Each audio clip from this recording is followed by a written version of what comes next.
Guys, if I'm a little late, I'm in another committee hearing, important business, FAA reauthorization. We all want to have safe flights. I got involved with this real early on. I was in Congress for 3 days. I think, Marjorie, you too. We were in Congress for 3 days when this all took place. It's probably the last member, if not the last member on the House floor that day. I'm an old law enforcement officer for 30 years, as a sheriff of a large county for 8 years. So I stood at the back doors, the main back doors leading into the chambers. Had a conversation with an individual on the outside, and anyway, it was a few weeks after that I was approached by then Majority Leader Kevin McCarthy, asking me to read the Senate version, the Senate reports, because the Senate had some hearings early on. I think it was in March and April. So Kevin McCarthy approached me and asked me to read all those reports and write a report on what my feelings and my thoughts were because of my extensive law enforcement experience. And I did so. I provided him a 14-page document. And when I looked at the report and the OIG recommendations and everything that I saw, what was wrong that day, January 6th, folks, was a law enforcement failure, an epic law enforcement failure. When Kevin, Leader McCarthy, now Speaker McCarthy, asked me to be one of the 5 on the January 6th Select Committee. I was honored to be asked to, and then obviously Nancy Pelosi did what nobody else has done as Speaker, rejected Minority Leader's picks to be on a Select Committee. So we weren't on the committee, and she picked a couple of rhinos and that whole committee is all about Donald Trump. Anyway, so when you look at January 6th and you read the special event assessments, because I spent a lot of time on this, and when you look at the December 15th, the December 30th, and the January 3rd special events assessment, we knew that things were going to get ugly up here. It was quite clear. We knew that the Capitol itself, they meaning the leadership of the Capitol Police, i.e. an Assistant Chief Pittman, who's no longer here, they had all the intelligence. They had all the intelligence that it was going to get ugly up here. Extremist groups from both sides, white supremacist groups, high propensity for violence. They knew thousands of people were coming. And it was glaring in that January 3rd report. It was on page 12 out of the 14. And it said things are getting stupid. And I believe, me personally, I believe that they hid the intelligence. It's like they wanted this to happen. I say that because you remember Harry Dunn, one of the first officers, he testified, he was one of the 4. Harry Dunn's testimony says, he goes, I didn't think it was going to be any different than any other day. Kind of like the big marches they had November and December, relatively nonviolent. He didn't think this was going to be like any other day. And so when you look at the hours and hours of video, you see most of the Capitol police officers don't have any type of shields or stuff. It was the Metropolitan Police that came prepared. But the U.S. Capitol Police, I spent some time and I focused a lot of my time on the shooting of and the killing of Ashley Babbitt. I document this very well. I was probably one of the first. I think, Paul, you said it as well. I believe Ashley Babbitt was murdered that day. Now, you say, well, how could you say that? I said, well, I'm a sheriff. I've had deputies shoot and kill people. I've had my own deputies shot and killed. The point is, I know a little bit about use of force. And what disturbed me about that investigation into Lieutenant Byrd is it never went to a grand jury. You want to have the vote of confidence of the American people. Send every law enforcement shooting, justified, questionable, whatever. Send it to a grand jury. It never went to a grand jury. Most of the people in the Capitol Police will even tell you. They'll tell you that, hey, this was a quick investigation. Lieutenant Byrd, and I hope when we have a new president in 2 years that he goes to a grand jury. That shooting should go to a grand jury. And that's my commitment to you, Ashley, to Ms. Babbitt. If I can do anything, that should go to a grand jury at a minimum. My point is I'm just going to leave you at this. When you look at those special event assessments in that January 3rd, I had an opportunity to talk to then the National Guard commander, and I said to him, I said, General, I said, if you read that report, the National Guard should have been on our nation's capital on January 4th. He agreed with me. If you would have read the report, it justified, the intelligence was there, and General Walker said to me, the National Guard would have been on our nation's capital on January 4th like the intelligence suggested. January 6th would have never happened. So then what happens? We win the House, and where does Miss Pittman go? She's got a nice cushy job now, UC Berkeley, making $300,000, $200,000 a year. Nancy found her a job. Nancy found her a job. Apparently, Matt, I guess she was up here last week for House admin. I don't know, but I wish I had 5 minutes with her, because I'm telling you, if there's one person that to me could have prevented this from taking place, it's Miss Pittman, and she should be held accountable, because it was one of the darkest days in our nation's history. One of the darkest days, and they just sat on the intelligence. Shameful. We can never allow it to happen again. And I'm going to end with this, but Marjorie was talking about everybody, Donald Trump speaking in the ellipse. The first breach that took place at about 1:10 p.m., Donald Trump was still speaking. It was a 22-block walk. It takes you a half hour to walk from, so no. And you see Ray, Mr. Ray, right? Whispering in the guy's ear, boom. And they put bicycle racks. Think about that. Tens of thousands of people coming up. What are we going to have for a perimeter? A damn bicycle rack that couldn't keep your cat in your yard, right? I mean, none of this just made sense. So these are some of the things we wanted to do on that select committee, because I thought I could have exposed them for who they truly are. This is all about Donald Trump coming back in 2024. Shame on them. But the greatest leader in my lifetime, folks, keep the faith. He's coming back.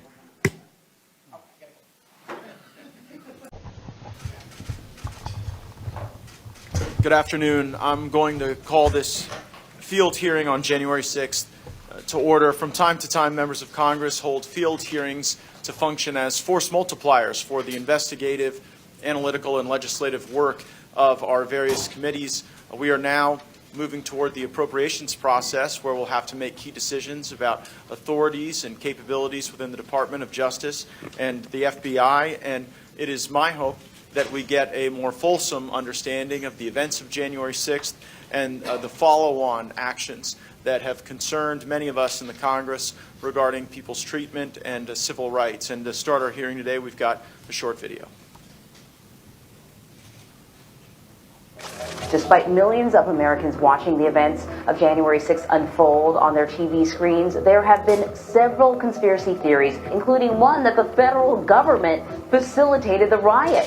The existence of unnamed, as yet uncharged co-conspirators does not mean that they were working undercover for the FBI. That is the crux of this FBI conspiracy. And all of these conspiracy theory allegations have been debunked up and down.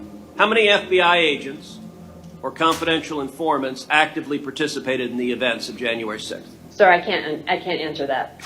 Did the FBI have confidential human sources embedded within the January 6th protesters? As I'm sure you can appreciate, I have to be very careful about what I can say about when we do and do not, and where we have and have not used confidential human sources.